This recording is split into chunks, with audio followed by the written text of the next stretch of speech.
글쎄 이제 그 이명박 그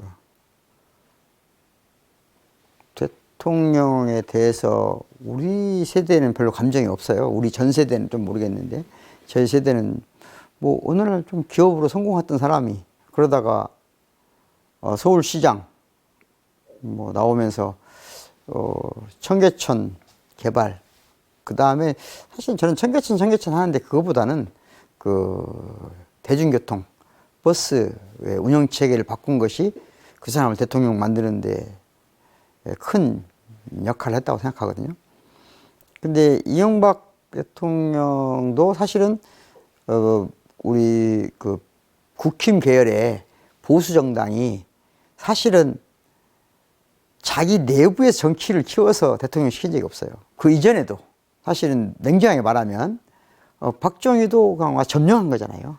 점령해서 만든 것이고, 그 다음에 박정희 이후에 전두환도 점령한 것이지 당내에서 키운 사람들이 아니라면요. 노태우도 마찬가지고, 그 다음에 이제 김영삼도 외부 사람이잖아요. 그 다음에 지금 말한 이명박도 외부에서 데려온 사람이잖아요.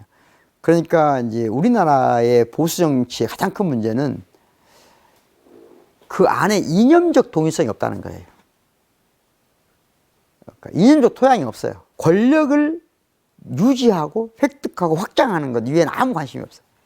그러니까 이데올로기도 언제든지 바뀔 수 있는 집단이라고 저는 보거든요. 그게 문제라고 봐요. 아쉬운 점이죠. 그게 굉장히 아쉬운 점이에요. 그러면서 최근에 와서는 뭔가 반대한다는 입장이 강한데, 그런 맥락에서 봤을 때 어쨌든 우리 사회가 전 세계의 변화와 한번 거꾸로 가기 시작한 게 첫 사건이 이명박이에요. 그게 세계적으로는 그때가 뭐냐면 금융위기거든요. 다른 말로 하면 1970년에서 2008년까지 전 세계 OECD 국가를 지배했던 핵심 이념은 신자유주의예요. 다시 말하면 국가를 시장처럼, 회사처럼 운영하겠다는 거거든요. 그게 2008년에 글로벌 금융위기로 실패했다는 게 확인됐어요. 시장은 시장 스스로를 조율할 능력이 없다. 그러니까 정치적 조정이 필요하다. 시장 안으로 깊숙이 들어가서 개입한다는 게 아니고 큰 틀의 시장의 어떤 바운더리를, 경계를 명확히 지어줘야 된다 하는 게 2008년 세계 합의예요. 그래서 2008년 이후에 세계 어떤 지도자도, 어떤 학자도 신자유주의를 더 이상 말하지 않습니다. 그런데 우리나라에서 이명박이 바로 그 막 끝난 정치 이념을 가지고 대통령이 돼요. 그게 이제 우리 사회로는 약간 큰 기회가 왔는데, 다시 말하면 대한민국의 전 세계의 흐름하고 맞서서 오히려 살짝 앞서가는 시기가 김대중 노무현을 통해서 약간 정립됐는데, 노무현 정부의 정치적 실패 때문에 이제 이명박이 등장했잖아요. 냉정하게 말하면. 다시 말하면 진보 진영이 미성숙했어요. 노무현 정부 전체가, 노무현 대통령의 문제가 아니고 그 노무현 정부 시절에 386, 지금 현재 386 세대 전체가, 저를 포함해서 우리 모든 세대가 한계가 있었던 거예요. 그 여파로 오히려 역주행으로 탄생한 정권이 이명박 정권이에요. 그러니까 이미 지나간 얘기를 가지고 대한민국의 통치제를 갖다 보니까 이상하게 삽질을 하기 시작한 거죠. 지금 전 세계가 삽질이 끝난 지가 언젠데, 그래서 그 자원회계 하면서 얼마나 많은 자금이, 얼마나 많은 국부가 유출됐는지 지금 아예 가늠도 못 하잖아요. 그때 우리가 어디로 갔었어야 되는가. 그때 지금 현재로 말하면 IT 관련된 산업으로 훨씬 더 나갔어야 되고, 우리가 더 말하자면 첨단 기술로 나갔어야 되는데 한국 사람들이 그런 거 잘하거든요. 그게 좀 아쉽다. 그러니까 우리가 착각을 가진 거예요. 삽질 경제에 성공한 사람을 그 버스 노선의 혁신 하나를 보고 잠깐 착각한 거죠. 대한민국 첨단 국가를 만드는 거 아니야? 이런 착각을 한 거죠. 근데 사실은 이명박은 저는 삽질로 성공한 정치인이라고 생각합니다. 삽질이란 말이 꼭 부정적으로 볼 일은 아닌데, 다른 말로 하면 건설로, 세계적인 건설을 했잖아요. 그런 영향이 있는 분이라고 보는데, 그게 한마디로 말하면 건설 사업으로 그 관련된 산업으로 세계적인 뭐 역할도 하고 했겠죠. 그런데 금융 자본주의는 그 후잖아요. 근데 금융 자본주의도 끝나가고 있는 새로운 모델이 만들어지고 있는 시기에 저 오래전에 삽질 경제 전문가를 데려다가 대통령을 만들어 놓으니까 엉뚱한 대운하 건설한다고 지금 독일에서 100년 전에 했던 것을 갑자기 가서 저 독일 유학 시절에 보면 특이하거든요. 독일의 대운하를 보면 그 히틀러 시대 때부터 시작된 대운하가 있거든요. 그러니까 그 히틀러 시대 때부터 했던 성과가 있어요. 그런데 지금은 그게 아닌데 퇴행한 거죠, 저는. 그러니까 그거 좀 아쉬워요. 그러니까 이명박은 우리가 착각했다. 우리가 이미 온 2008년에 우리가 도달한 데보다 더 옛날에 성공한 사람인데 미래의 성공을 가져다 줄 거라고 착각한 거죠. 그게 저는 이제 이명박의 등장이고 한계였다고 보는데 그 한계와 그걸 만들어내는 것도 또한 우리들의 한계이기도 했다. 범진보 진영의 경직된 사고가 만들어낸 한계이기도 했다.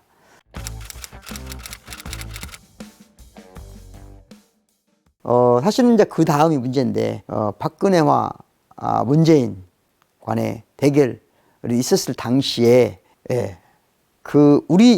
그때는 저는 정말로 팽팽한 싸움이었다고 봤거든요. 대한민국 역사를 결정하는 아주 중대한 선거라고 봤어요. 그러니까 박근혜는 이명박보다 더 퇴행이잖아요. 그리 가느냐? 퇴행의 역사를 쓰느냐? 아니면 정말, 김대중 노무현을 잇는 그게 단 저는 정치적 민주화 문제가 아니라고 보거든요. 경제 프레임을 이해하는 방식이 퇴행이 아니고 전진 앞으로 나아가야 된다. 잘 아시겠지만 의외로 진보적인 사람들이 약간 신기술이나 이런데 신화적이거든요. 이건 이념적으로 사실 보수 진보도 아니에요. 그래서 저는 당시에 큰 기대를 했는데 우리 진영이 하나가 되지 못했죠. 하나가 되지 못했고 그래서 실패했죠. 그래서 이제 박근혜 괴물 정권이 탄생한 거죠.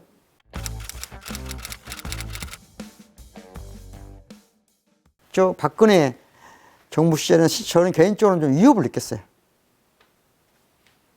왜냐하면 첫째는 대학도 당시에 선거를 통해서 당선된 사람들을 총장으로 당선된 사람들을 검찰이나 경찰 수사를 의뢰하고 그래서 낙마시키고 저는 그 당시부터는 제가 이제 제 컴퓨터나 이런 걸 핸드폰 같은 것에 대해서 예민해지기 시작한 것 같아요.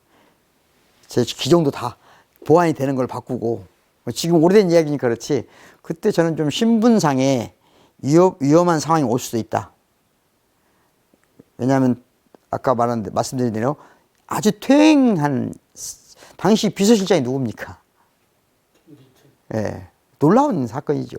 30년 전에 사라졌다고 생각하는 정치인이 나타나서 비서실장을 하고 있으니까 그래서 이건 다시 그 독재 시대로 가는 뭔가가 위험하다.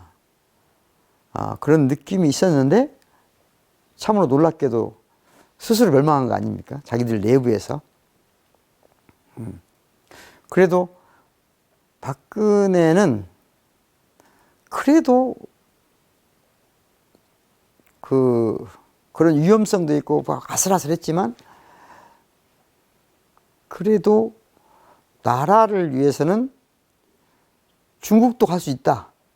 이 정도 생각은 있었던 것 같아요. 그러니까 박근혜를 정치적으로 지지했던 사람들이 저는 그래도 정신 나가지는 않았다. 그렇게 믿었어요. 다만 나한테 위험하다. 많은 사람이 위험하다. 그런 느낌은 있었죠. 저도 나름대로 적극적으로 발언하고 활동을 해왔기 때문에 항상 신문 칼럼을 뭐 10년 동안 썼으니까 제가 그런 좀 위협의식이 있었어요.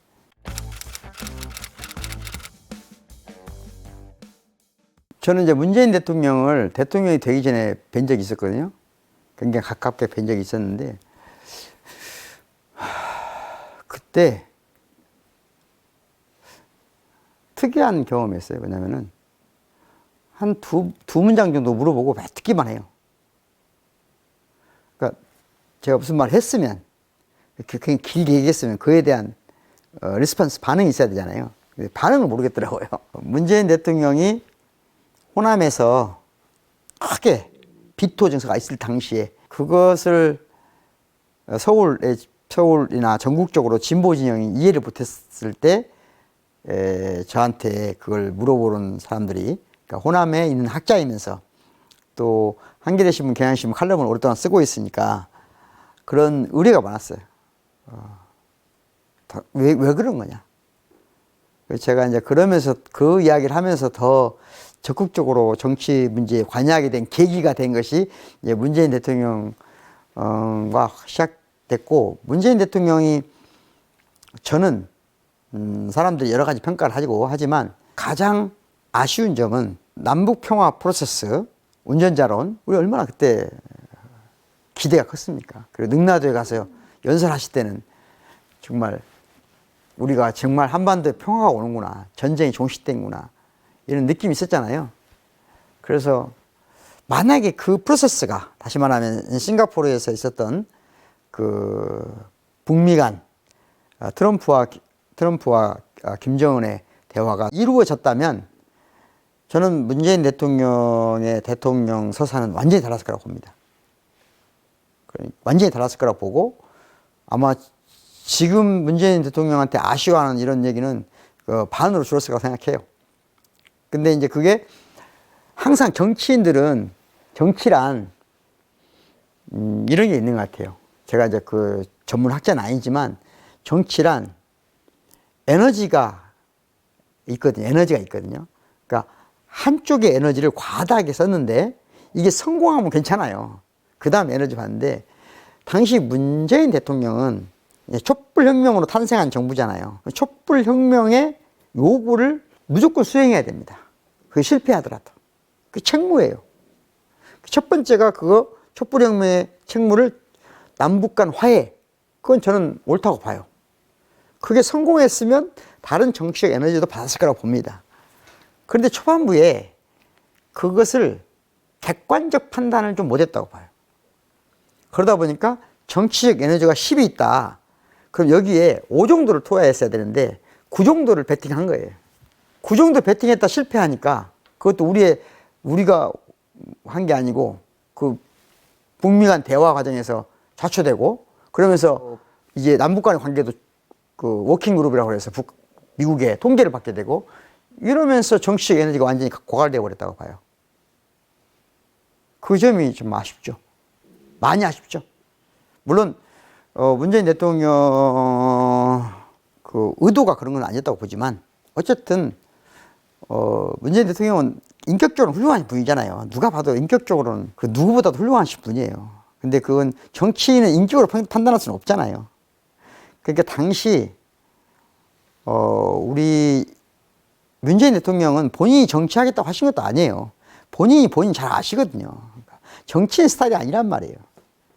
정확히 말하면 학자 스타일이시고 훌륭한 인격자시고, 그런데 이제 그 노무현 대통령에 대한 미안함, 서운함, 많은 복합적 감정 속에서 그의 친구인 문재인 대통령을 통해서 뭔가 우리가 원했고, 그래서 대통령이 되셨고, 그래서 능라도에 갈 때까지 정말 아름다운 꿈이 펼쳐졌는데, 거기에 현실에 맞는 정치적 에너지보다도 더 많은 과도한 정치적 에너지를 쏟음으로써 이후에 정치적 행위 능력을 많이 상실했다. 그렇게 보고요. 저는 이제 그 다음이 문제라고 봐요. 그 다음에 대통령의 문제가 아니고 문재인 대통령을 지지했던 우리 시민이 아니고, 지지했던 시민이나 국민은 항상 다른 대안을 찾거든요. 문제될 게 없어요. 그런데 노무현 대통령과 정치했던 사람들이 문재인과 함께 노무현 대통령의 불행한 사건으로 인해서 부활을 하잖아요. 그러면 우리가 왜 노무현 정부 이후로 정권 재창출을 못했는가? 그것이 우리 진영 내 합의가 돼 있었어야 되거든요. 진보 진영 내에. 그리고 그걸 극복하려는 노력이 있었어야 되는데 그 과정이 없었어요. 없는 상태에서 다시 그 세력이 노무현 대통령 시절에 대한민국을 통치했던 그 정치 세력이 문재인 대통령과 똑같이 같이 부활한 거거든요. 그러니까 한계에 대한 인식이 합의가 안 된 상태에서 한 거예요. 그러니까 그건 전 그래서 그건 문재인 대통령 개인의 탓이 아니고 문재인 대통령의 좁게는 참모그룹, 넓게는 노무현 문재인과 함께 같은 꿈을 꿨던 정치 세력이 그 한계를 정확히 인식하지 못했다. 자각이 부족했다. 그러다 보니까 촛불혁명의 요구를 수용하거나 받아들여서 실현하지 못했다라고 생각합니다. 그래서 그 괴물 정권이 탄생한 것이다. 그래서 요 얘기할 때 항상 저는 특정 정치인을 얘기하기보다 우리 세대의 한계라는 것도 좀 얘기했으면 좋겠어요. 다만 일반 시민들이 훨씬 더 그 부분에서는 빠르게 세상을 읽어나가잖아요. 그게 또 우리나라의 복이라고 생각해요. 우리나라 시민들이 굉장히 높은 정치적 감각과 의식으로 그 일부 지식인들이나 참모들이나 정치 세력들보다 큰 줄기를 잘 이끌어나가 준 것이 그나마 큰 다행이라고 생각하고 그건 다 또 역사적 이유가 있다고 생각합니다.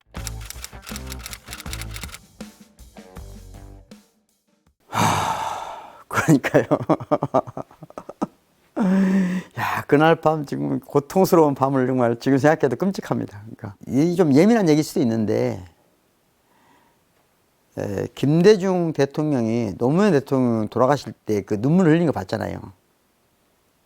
그 김대중 대통령이 우리가 잘 알다시피 정말 그 어린아이 같은 모습으로 눈물을 흘린 게 2번 있는데 그게 5.18 망월묘지에 처음 오셨을 때하고 두 번째가 노무현 대통령이 돌아가실 때거든요.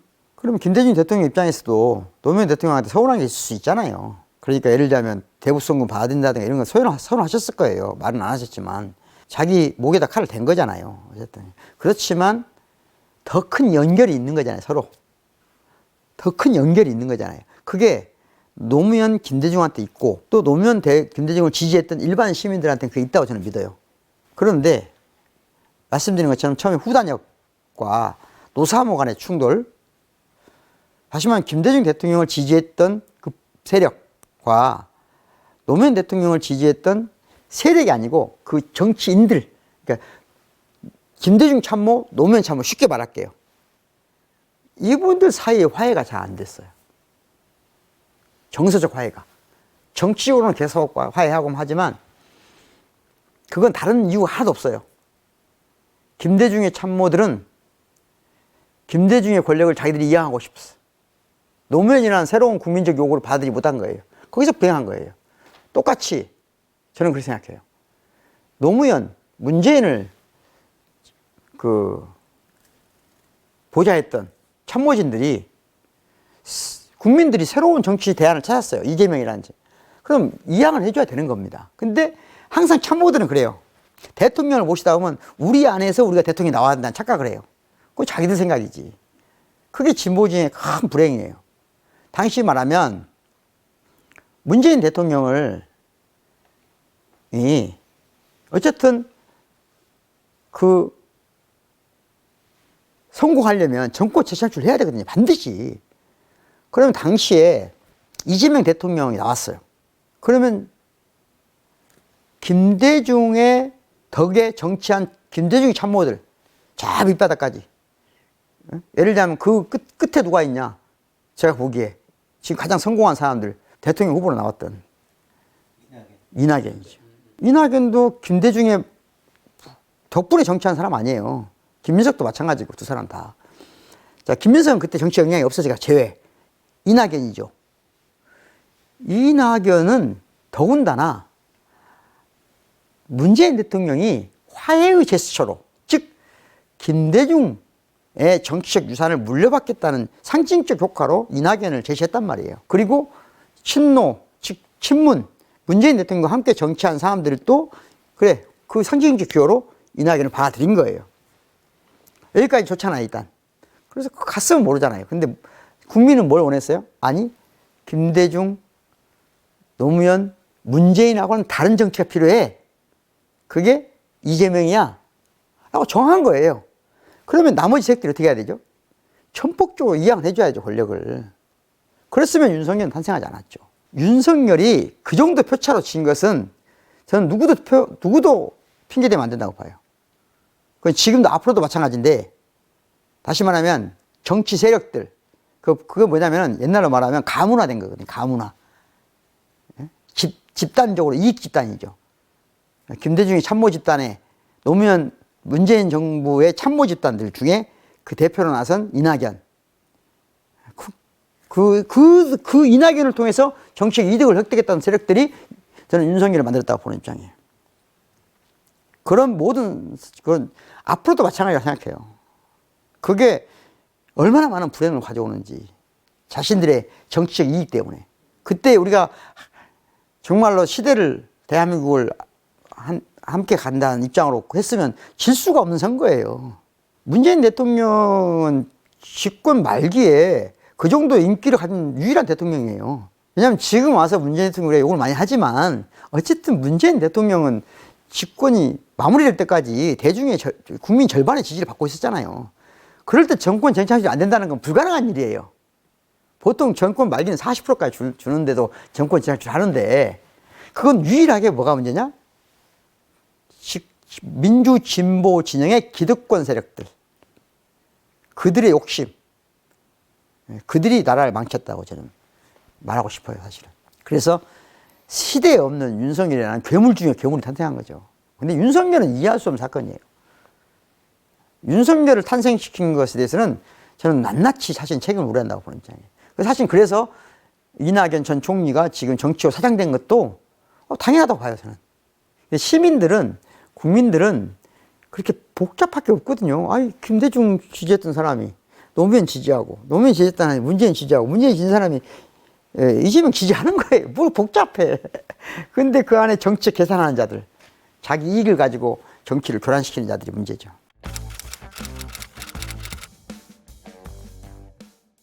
윤석열이라는 괴물이 상상도 할 수 없는 일을 일으킨 거잖아요. 그런데 그날 이제 혁명을, 정말 저는 그때 국회 앞에 시위대에 가서 처음에는 엄청 당황했어요. 왜 당황했냐? 촛불혁명 때 가봤잖아요. 우리 봤잖아요. 엄청난 시민들이 모여서 촛불을 들고 있으니까 이건 뒤집히겠네 하는 느낌이 있었는데, 국회의사당 가보니까 생각보다 사람이 만만한 거예요. 그러니까 촛불혁명 때보다 훨씬 사람이 적은 거예요. 뭐지? 그때보다 훨씬 위험한데? 그런데 아주 특이한 사람들이 나타나, 우리가 못 보던 사람들이. 그러니까 이제까지는 촛불혁명 때까지는 우리 세대가 주도했잖아요. 근데 우리 세대는 정치적 에너지가 떨어졌어요, 이미. 그래서 이번 12.3 내란의 비치혁명에 맞서는, 비치혁명을 이끌었던 그 광장에 가보니까 우리 세대는 이제 주류가 아니야. 그리고 새로운, 듣도 보도 못한 형태로 나타난 애들이, 말하자면 응원봉을 들고 나타난 비치혁명을 이끄는 청년들이 나타난 거죠. 그게 굉장히 충격이었어요. 충격 또는 큰 안도, 헤아릴 수 없는 기쁨, 이런 거 있었어요. 그런데 그때 저는 철학자잖아요. 철학을 연구하는 사람이니까 이 내란이 예를 들면 헌법재판소까지 가서 수습이 되더라도 두 가지 형태로 위험하다고 봤어요. 하나는 이 내란을 이끌었던 사람은 그냥 윤석열이 아니고 윤석열과 함께 온 세력일 텐데, 이게 끝없이 반혁명을 일으킬 것이다. 다양한 형태로. 역사를 보면 그렇거든요. 역사를 보면 절대로 정치란 항복을 선언한 이후에도 항복되지 않는 게 정치예요. 그래서 이건 반혁명이 반드시 있다. 그게 어떤 형태로 일어날지 모르지만 그걸 준비해야 되겠다, 이런 생각이 드는데, 생각보다 지금 더 강력한 반혁명은 사법기관 관련된 데서 일어나고 있잖아요. 그건 당시로는 이 책을 쓸 때만 해도 예상을 못했어요. 당시는 다른 방향을 생각했죠. 다른 방향을 생각했고 그 반혁명을 막아야 된다. 또 하나의 반혁명은 뭐냐면 우리 내부에서 일어난 거거든요. 항상 민주 진보 세력, 혁명 내부에서 일어나는 거예요. 그게 무슨 말이냐면 한쪽으로는 분열일 수 있고 잘못하면 폭력적으로 문제를 해결하려고 할 수 있거든요. 항상 혁명의식이 그래요. 5.18 때 우리가 만약에 군이 나라를 안 지키기 때문에 시민이 총을 든 것하고, 그것은 폭력이 아니에요. 어떤 게 폭력이냐면 시민들끼리 뭐 약탈하고 빼앗고 싸우고 이러면 망하는 거거든요. 혹시 그럴까 봐.